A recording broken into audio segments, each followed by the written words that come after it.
اعوذ باللہ من الشیطان الرجیم بسم اللہ الرحمن الرحیم نحمدہ ونصلی علی رسولہ الکریم۔ انتہائی قابل احترام سامعین اور حاضرین اور مجھ سے اچھے لوگوں، السلام علیکم ورحمۃ اللہ وبرکاتہ۔ ایک بار دروشی پڑھ لیں۔ اللہم صلی اللہ علیہ وسلم۔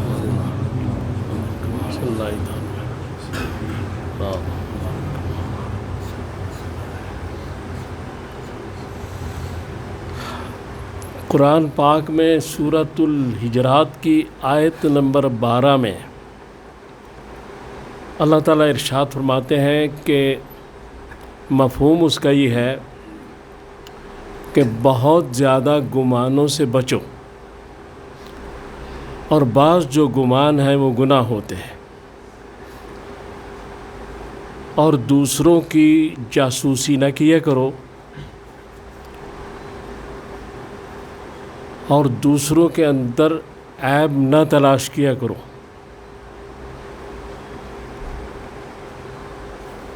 مفہوم اس کا یہ ہے، آگے اور بھی باتیں کی گئی ہیں، بہرحال ہمارا چونکہ موضوع آج یہیں تک ہے،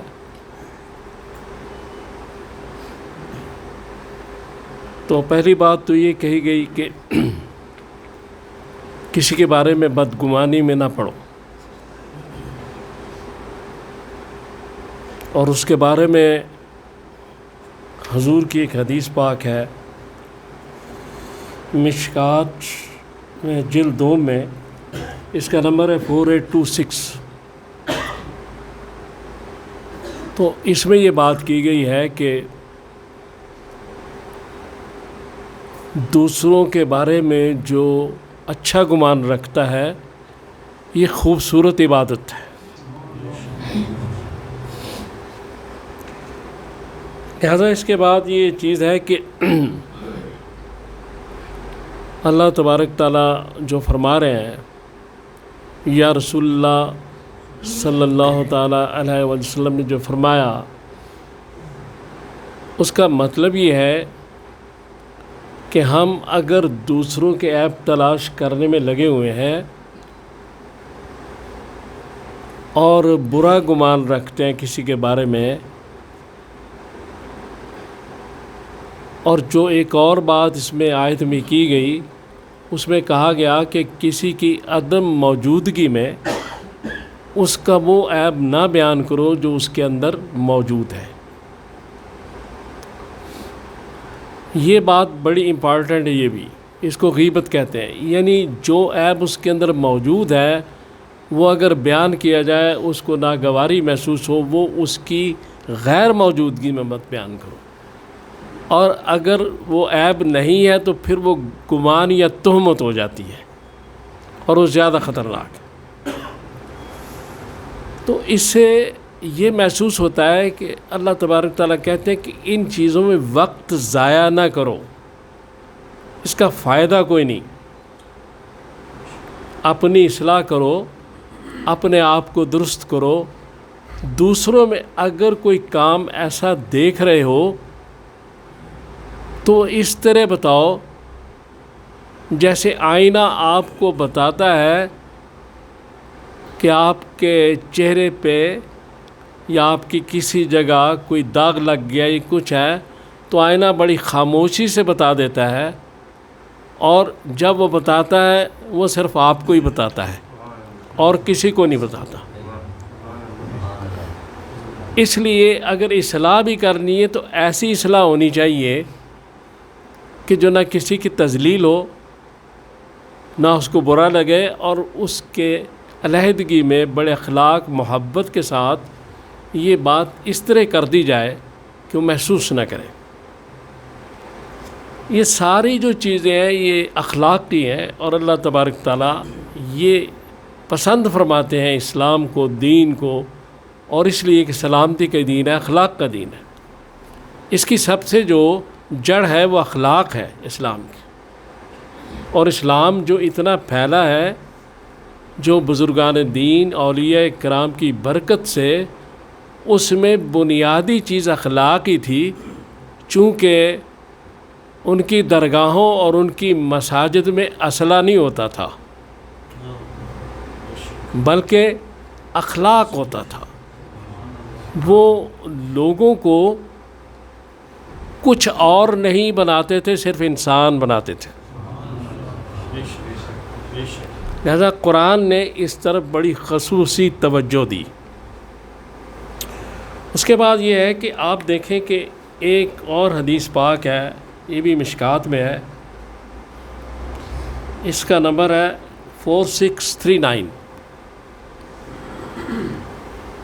تو اس میں ایک ایسی بات ہے کہ رسول اللہ صلی اللہ علیہ وسلم بیٹھے ہیں، تو حضرت عائشہ آپ کو ایک اور دوسری بیوی حضرت صفیہ کے بارے میں یہ کہتی ہیں کہ ان کا قد چھوٹا ہے۔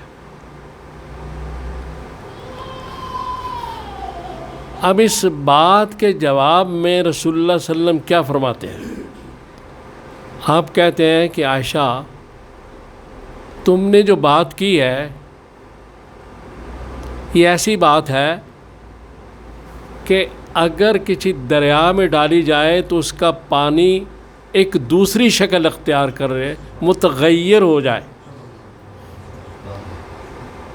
دریا کا پانی اس چھوٹی سی بات سے، قد چھوٹا ہے، یہ بات بھی۔ اور رسول اللہ صلی اللہ علیہ وسلم کس کو کہہ رہے ہیں؟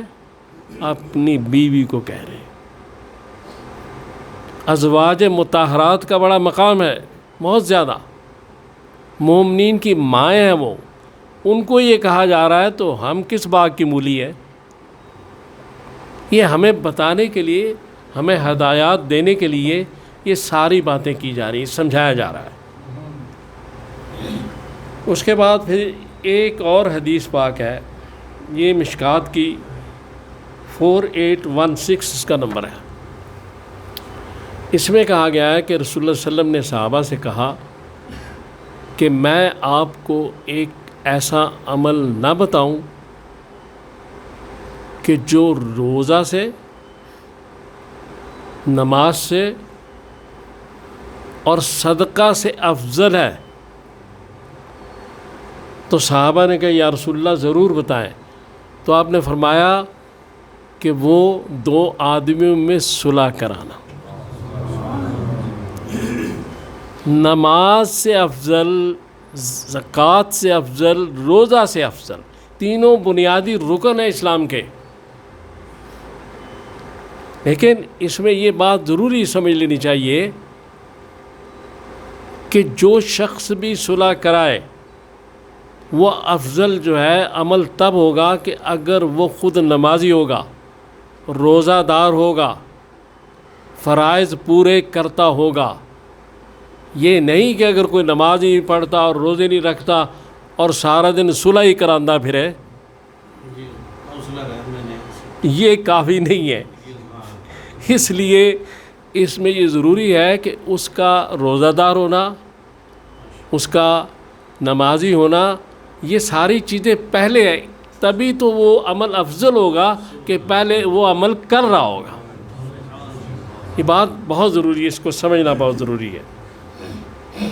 اس کے بعد ایک اور حدیث پاک ہے، یہ مشکات کی، یہ بھی ہے 4819۔ تو اس میں رسول اللہ صلی اللہ علیہ وسلم نے یہ بات فرمائی ہے کہ یہ جو کام صلح والا ہے، اس کے خلاف والا کام، کہ جو شخص دو آدمیوں میں برائی پیدا کرتا ہے، فساد کرواتا ہے، جھگڑا کرواتا ہے، اس نے اسلام کو برباد کر دیا۔ موڑنے کے بھی لفظ ہے۔ اب سوال صرف یہ ہے کہ ساری جو چیزیں میں آپ کے سامنے پیش کر رہا ہوں، میں تو اپنی اصلاح کے لیے باتیں کرتا ہوں، خود کو نصیحت کر رہا ہوں، یہ ساری باتیں، آپ تو سمجھدار لوگ ہیں۔ میں تو صرف یہ کہنا چاہتا ہوں کہ جب دین یہ ساری چیزیں ہمیں کہہ رہا ہے تو ہماری آج سمت کیا ہے؟ کیا ہم قرآن اور احادیث کی انہی ہدایات پر عمل کر رہے ہیں یا نہیں کر رہے؟ جب کہ ہم قرآن بھی جانتے ہیں، احادیث بھی جانتے ہیں، جب جاننے کے باوجود اگر ہمارا عمل اس کے برعکس ہے تو ہم کس سمت کی طرف جا رہے ہیں؟ کیا رسول اللہ صلی اللہ علیہ وسلم کا دامن ہم سے دور تو نہیں ہوتا جا رہا؟ کیا وہ سمت ہم سے دور تو نہیں ہوتی جا رہی؟ ہمیں اسی طرف جانا ہے جہاں ہمارا رسول ہمیں بلا رہا ہے، جہاں ہمیں کھڑا کر رہا ہے۔ جو حضور کی ہدایات ہے، جو حضور کی ڈائریکشنز ہیں، جو حضور کے ارشادات ہیں، وہی دین ہے۔ دین صرف اللہ اور رسول کے حکم کا نام ہے، اس کے علاوہ کوئی شے دین نہیں ہے۔ تو اگر ہم سمجھتے ہیں ان ساری باتوں کو تو ہمیں کم از کم ان باتوں کو سمجھنا چاہیے۔ اب چونکہ آگے رمضان شریف آ رہا ہے تو یہ باتیں ہمیں سمجھ لینی چاہیے، اس لیے میں نے گزارش کی ہے ساری۔ تو اللہ تعالیٰ سے دعا کریں کہ اللہ تعالیٰ مجھے اور آپ کو توفیق دے کہ ہم حضور کے ارشادات پر چلنے کی کوشش کریں۔ صلی اللہ تعالیٰ علی خیر خلقی محمد وآلہ وصحبہ اجمعین برحمتک یا